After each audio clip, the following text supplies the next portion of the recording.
Olá, bom dia. Hoje nós estamos aqui com o professor Fonseca Neto, professor do Departamento de História da Universidade Federal do Piauí, e ele vai nos falar um pouco mais sobre os pontos turísticos de Teresina histórico, como a Praça da Bandeira, a Praça da Costa e Silva, conhecida também como Praça da Cepisa,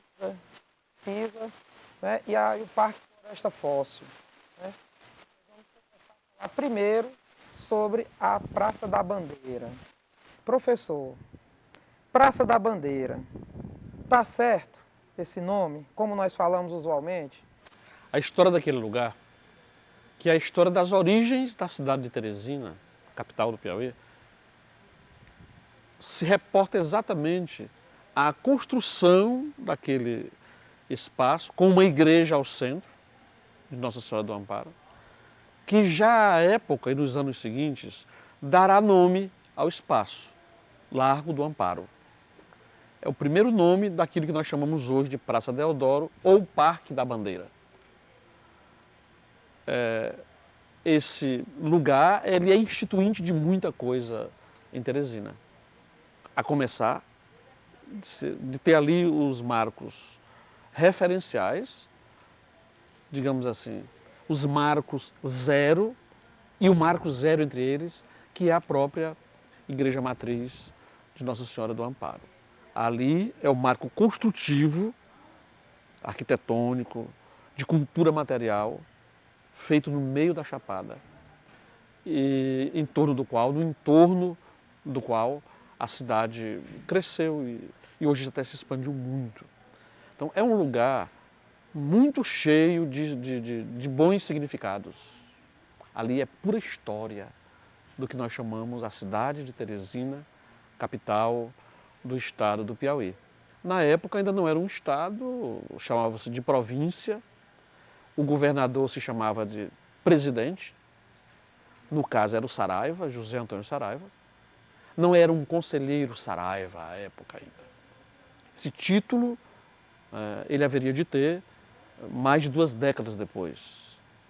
Aqui era um governador muito jovem, o Saraiva que esteve aqui, muito impetuoso, tanto que esse projeto de transferência da capital, um projeto que já em 1850 era secular, esse projeto já havia há mais de um século, desde o começo do século XVIII. Ele então articula politicamente a província, a Assembleia Provincial, e garante essa lei. E articula com a comunidade local da então Vila do Puti a transferência da sua sede para o lugar que ensejaria o início da nova cidade. Justamente, isso que você está perguntando, que se construía no Largo do Amparo, depois, ainda no tempo do Império, se chamaria Praça da Constituição, depois da Proclamação da República, Praça Marechal Deodoro da Fonseca. A partir do Estado Novo, a praça foi transformada numa espécie de grande parque. Eu ainda alcancei até os anos 70. Tinha uma parte dela, inclusive, que tinha jaulas com animais. Era um parque tinha sim. Ali tinha onças, macacos, bichos, né, cobras e tal. Esses animais foram transferidos depois para o Parque Zoobotânico, nos anos 70, quando foi criado o Parque Zoobotânico, no primeiro governo do Alberto Silva. Os animais que inauguraram o Zoobotânico foram justamente levados da praça. Os primeiros animais que, digamos assim, habitaram o Zoobotânico são retirados do Parque da Bandeira. Então, um local fundamental da cidade, era o grande portal de entrada de Teresina. Durante mais de 100 anos, de 1850 até mais ou menos os anos de 1950 a 60, ali foi um grande portal de Teresina, porque tudo ou quase tudo que chegava, pessoas, bens e tal, informações, chegava através da navegação, dos vapores, dos barcos, das balsas tão típicas. O mercado de Teresina, eu ainda alcancei um pouquinho isso, era em grande parte, o mercado que também fica ali, a praça, abastecido por produtos das balsas que vinham lá de cima da região de Amarante, de Palmeirais, de Matões, São Francisco. Como era a Praça da Costa e Silva antes de ser o que é? Do processo de planejamento, de como foi a inauguração. Me conte um pouco mais sobre esse momento histórico. Aquela praça foi criada para homenagear o grande poeta. Foi uma batalha de pessoas da academia, que sensibilizaram o prefeito da época, o Walter Reis, né?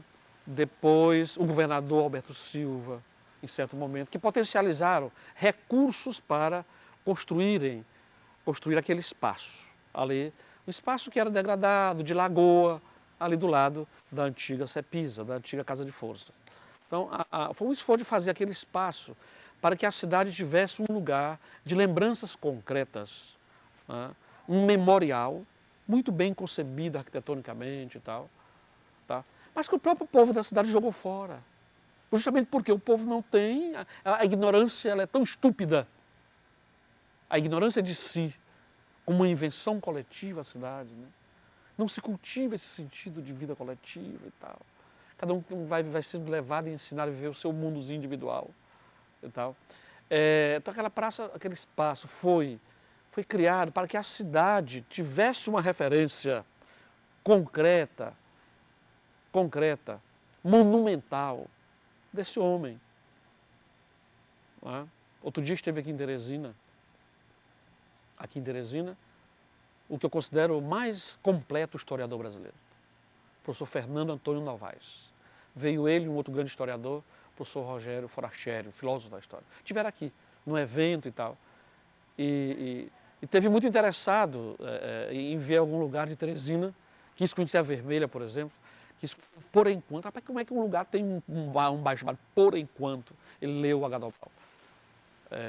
E é amigo do Alberto da Costa e Silva, filho do poeta. É o amigo dele lá no São Paulo, no Rio de Janeiro e tal.